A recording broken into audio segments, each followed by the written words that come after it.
Cik Dik Chain komen, puan tolong tunjuk cara top up. Saya dah lama tak main, dah lupa cara top up. Sebenarnya sangat mudah untuk cara kita top up akaun Emascape Public Gold ni. Okay, yang penting dah download aplikasi Public Gold, log in dan nanti akan nampak button top up dekat atas ni. So klik saja button top up ni, nanti masukkan jumlah yang kita nak. So gap ni adalah gold lah, kalau SAP tu adalah silver. So kita simpan emas dahulu baru kita belajar simpan silver lah.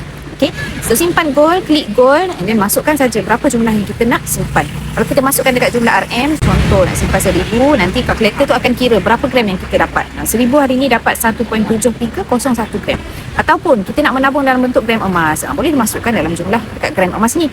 Tulis berapa kuantiti. Contoh nak beli 3 gram emas, so nanti kalkulator akan kira berapa RM yang kita perlu bayar. 1734. Pilih FPX online banking dan terus tick I agree dekat bawah ni dan place order.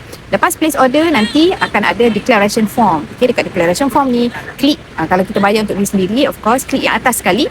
Dan lepas tu acknowledgement and declaration, klik yang tu, tick yang tu dan terus pastikan nombor IC kita semua betul, nama IC betul dan klik I confirm dekat sini dan terus submit. Lepas submit nanti kita pilih online banking mana yang kita nak guna lah. Dan payment mode tu pilih yang retail banking. Okay, kita orang biasa sih guna bank yang biasa je lah, bank retail. Okay, kan kalau account company baru guna yang corporate banking. Okay, jadi yang tadi kita pilih retail banking saja, B2C, dan terus pilih account bank mana yang kita nak dan terus login ke online banking kita lah. Dan sebaik saja kita top up, nanti akan nampak gram emas akan bertambah dekat aplikasi Public Gold kita ni. Buka mata dia tu nanti untuk tengok berapa gram emas yang ada dalam akaun Emascape kita. So sangat mudah. Sebaik saja dah top up cukup gram emas yang kita nak, boleh klik button withdraw dan pilih cara withdraw yang sesuai dengan gram emas yang kita nak keluarkan. Kalau nak keluarkan 5 dinar dan ke bawah, Public Gold akan post saja ke alamat kita lah. Kalau lebih daripada tu boleh book appointment ataupun collect dekat mana-mana mesin ATM yang berdekatan dengan tuan-puan. Okay, apa-apa pun boleh rujuk kepada introducer ataupun dealer yang tuan-puan dah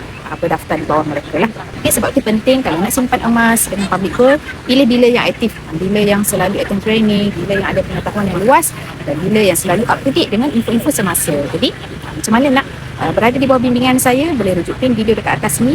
Nanti boleh terus isi korang kalau nak mula menabung emas hari ni sedang RM100 di akaun Emascape Public Gold dan terus hubungi saya untuk saya bantu next step dan masuk ke dalam support group dan juga dapat akses kepada private webinar dan seminar yang percuma khas untuk penyimpan emas di bawah bimbingan saya.